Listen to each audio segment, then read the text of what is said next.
Hello students. आज का topic है methods of determination of reaction mechanism यानी अभिक्रिया की क्रियाविधि के निर्धारण की विधियां। आज के ई व्याख्यान में हमने कुछ परिवर्तन किया है। इस पूरे ई व्याख्यान के दौरान आपसे दो स्थान पर क्वेश्चंस पूछे जाएंगे, बहुत ही आसान होंगे। उनके जवाब आपको कमेंट बॉक्स में लिखने हैं। ये आंसर्स केवल मुझे और आपको दिखाई देंगे। 24 घंटे बाद उसके आंसर्स बताए जाएंगे और जो इन प्रश्नों के जवाब सही और सबसे जल्दी देगा उसके नाम बताए जाएंगे। तो शुरू करते हैं। Methods of determination of reaction mechanism यानी अभिक्रियाओं की क्रियाविधि ज्ञात करने की विधियां।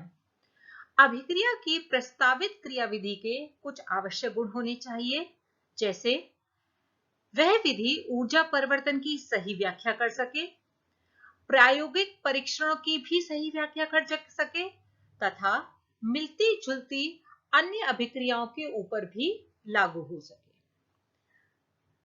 तो इसके लिए कई सारी विधियां दी गई थी, जिसमें कि मुख्य है ये 5, जिसमें पहली है प्रोडक्ट एनालिसिस या उत्पाद विश्लेषण।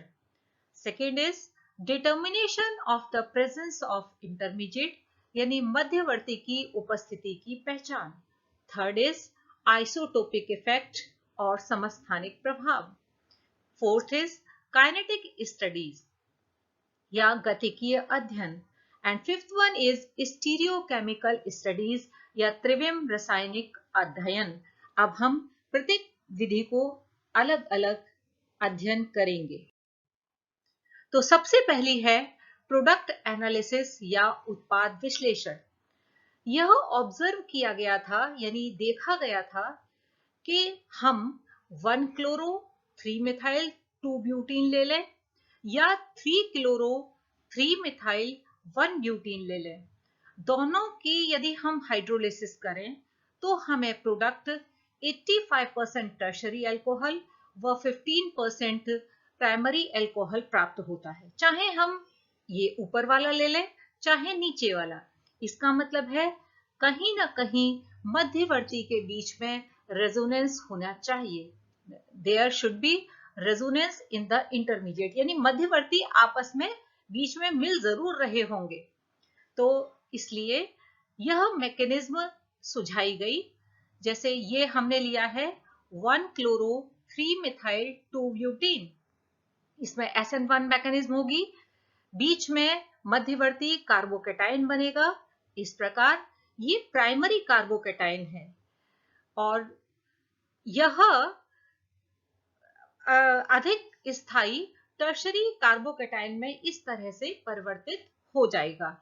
और यदि टर्शरी में परिवर्तित हो जाएगा तो ये बनाएगा टर्शरी अल्कोहल 85% और पूरा परिवर्तित नहीं होता तो इसलिए 50% प्राइमरी अल्कोहल बनाता है। इसी प्रकार यदि 3 क्लोरो 3 मिथाइल 1 ब्यूटीन लें तो इसके आयनाइजेशन के पश्चात हमको ये टर्शरी कार्बोकेटाइन प्राप्त होता है। यह भी प्राइमरी में थोड़ा सा कन्वर्ट होगा लेकिन ज्यादा नहीं होगा क्योंकि टर्शरी ज्यादा स्टेबल होता है। फलस्वरूप चाहे हम 3 क्लोरो 3 मिथाइल 1 ब्यूटीन ले लें या 1 क्लोरो 3 मिथाइल 2 ब्यूटीन ले लें, दोनों ही केसेस में हमको 85% टर्शरी अल्कोहल और 15% प्राइमरी अल्कोहल प्राप्त होता है। इसका अर्थ क्या निकलता है कि रिएक्शन मैकेनिज्म SN1 मैकेनिज्म द्वारा आगे बढ़ रही है, यानी इसकी मैकेनिज्म कौन सी हो गई फिर SN1। यानी हम इस तरह से प्रोडक्ट को एनालाइज करके ये पता लगा सकते हैं कि हमारी मैकेनिज्म क्या है। अब सेकेंड मेथड है determination of the presence of intermediate यानी मध्यवर्ती की उपस्थिति की पहचान। यानी विभिन्न पदों में जो मध्यवर्ती बनते हैं उनको यदि हम पहचान लें तो हमें क्रियाविधि का रास्ता पता लग जाएगा।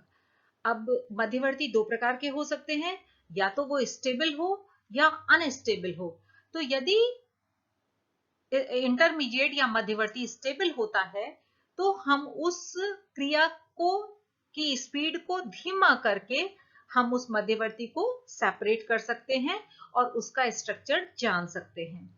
If the intermediate is stable, then by lowering its speed, we can separate the intermediate and find its structure. जैसा कि हॉफमैन ब्रोमामाइड रिएक्शन में होता है, हॉफमैन ब्रोमामाइड रिएक्शन में एमाइड की रिएक्शन ब्रोमीन व NaOH से कराई जाती है। NaOH और ब्रोमीन मिलकर क्या बनाएंगे? NaOBr। और RCONH2 इस रिएक्शन के फलस्वरूप बाद में अमीन में कन्वर्ट हो जाता है। तो हम इसकी क्रियाविधि देखते हैं। RCONH2 प्लस Br2, इसमें HBr निकल जाएगा, Br यहां से और H यहां से, तो ये बन जाएगा RCONHBr। अब यहां बेस का अटैक होगा तो यहां से ये प्रोटॉन ले लेगा, तो ये बन जाएगा H2O और यहां बन जाएगा RCO, N पर माइनस चार्ज आएगा और Br। अब इस माइनस चार्ज को हटाना है तो यहां से ये कैसे निकल जाएगा? Br माइनस के रूप में, Br माइनस के रूप में निकलकर इस पर अब कोई चार्ज नहीं होगा। This is नाइट्रीन। जैसा कि हमने पूर्व वीडियो में ही बताया है, नाइट्रीन एक इलेक्ट्रोफाइल होती हैं और इनके बाहरी कक्षक में 6 इलेक्ट्रॉन होते हैं। ये देखिए, 2 इलेक्ट्रॉन इस बॉन्ड के, 2 ये 4 और 2 6, यानी इसमें एक मध्यवर्ती नाइट्रीन बनता है। अब इसके बाद क्या होगा कि ये लोन पेयर ऑफ इलेक्ट्रॉन इसके बीच में आ जाएगा, तो कार्बन व नाइट्रोजन के बीच में डबल बॉन्ड बन जाएगा और ये alkyl group with its electron pair, यानी अपने इलेक्ट्रॉन पेयर के साथ इस नाइट्रोजन के पास आ जाए, तो क्या हो जाएगा? नाइट्रोजन से एल्किल ग्रुप जुड़ गया, कार्बन और नाइट्रोजन के बीच में डबल बॉन्ड आ गया। इसे हम कहते हैं आइसोसाइनेट। इसकी यदि हम हाइड्रोलिसिस करते हैं तो देखिए, एक बॉन्ड जो डबल बॉन्ड था ये खुल गया, H यहां जुड़ गया, OH यहां जुड़ गया। अब क्या होगा कि यहां से ये टूट के इधर आ जाए और ये प्रोटॉन यहां से यहां आ जाए, तो ये कार्बन डाइऑक्साइड अलग हो जाएगा और ये बन जाएगा RNH2। ये प्रोटॉन यहां से यहां आ जाता है, तो इस तरह से अमीन बन जाती है। अब बात ये आती है कि हम इस रिएक्शन की क्रियाविधि को हमने इसे क्यों बताया? क्यों? क्योंकि हम इसमें एक तो ये वाला मध्यवर्ती और ये वाला मध्यवर्ती आइसोलेट कर चुके हैं और उसको आइडेंटिफाई कर चुके हैं। इसका मतलब है कि इसकी प्रपोज्ड मैकेनिज्म इस तरह से होनी चाहिए। अब बात आती है कि यदि मध्यवर्ती अनस्टेबल हो तो हम क्या कर सकते हैं? एक मेथड तो ऐसा है कि हम स्पेक्ट्रोस्कोपिक मेथड द्वारा इसका पता लगा सकते हैं, जैसे कि protonation of mesitylene can be detected by NMR and electronic method. और क्या कर सकते हैं? हम उसको बीच में कहीं ट्रैप कर लें, जैसे can be trapped by treating them with some appropriate substance, जैसे कि डाइजोमीथेन। इसको जब HNO की प्रेजेंस में क्या होता है, नाइट्रोजन निकल जाता है और ये कार्बीन बनती है। यदि किसी के रिएक्शन के मध्य में इस प्रकार का इंटरमीडिएट बन रहा है तो हम बीच में क्या डाल देते हैं? ये साइक्लोहेक्सेन डाल देते हैं उस सॉल्यूशन में। तो ये यदि कार्बीन बन रही होगी तो वो क्या होगी? इसके साथ जुड़ जाएगी और इस तरह से प्रोडक्ट बना देगी और इसको हम सेपरेट कर लेते हैं। तो इसका मतलब है यदि ये सेपरेट हो पा रहा है और बन रहा है तो हम कह सकते हैं कि उस अभिक्रिया के मध्य में कार्बीन बन रही है। तो अब हम इससे संबंधित 2 क्वेश्चंस पूछते हैं। First question is which reactive intermediate is formed in Hofmann bromamide reaction, यानी हॉफमैन ब्रोमामाइड अभिक्रिया में कौन सा सक्रिय मध्यवर्ती बनता है। Second question is hydrolysis of 1-chloro-3-methyl-2-butene proceeded by which mechanism and what are the products? तो जल्दी से इनका आंसर दीजिएगा। अब हम चलते हैं आगे। Third method is isotopic effect या समस्थानिक प्रभाव। The method is based on the fact that chemical behavior of all isotopes of any element remain the same, but the rate of reaction is less for heavier isotope. यानी chemical reaction same रहेगी।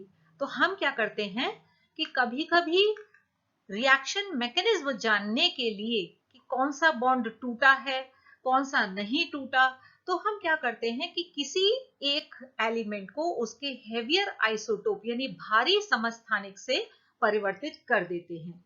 जैसा कि यहां देखिए, यह है ethyl acetate. इसमें हमने इस ऑक्सीजन को 16 की बजाय 18 से रिप्लेस कर दिया है। क्यों किया है?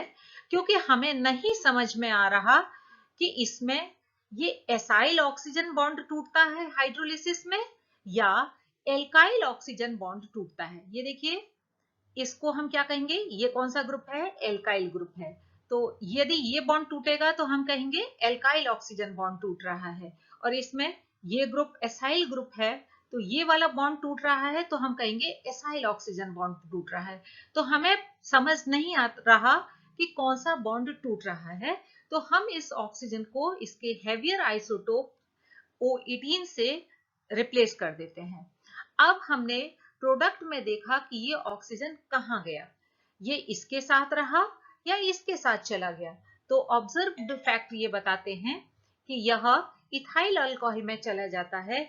इसका मतलब है, यदि ये देखें, ये वाला कहाँ आ गया? इसके साथ आ गया। इसका मतलब है कि एसाइल ऑक्सीजन बॉन्ड की ब्रेकिंग हुई है।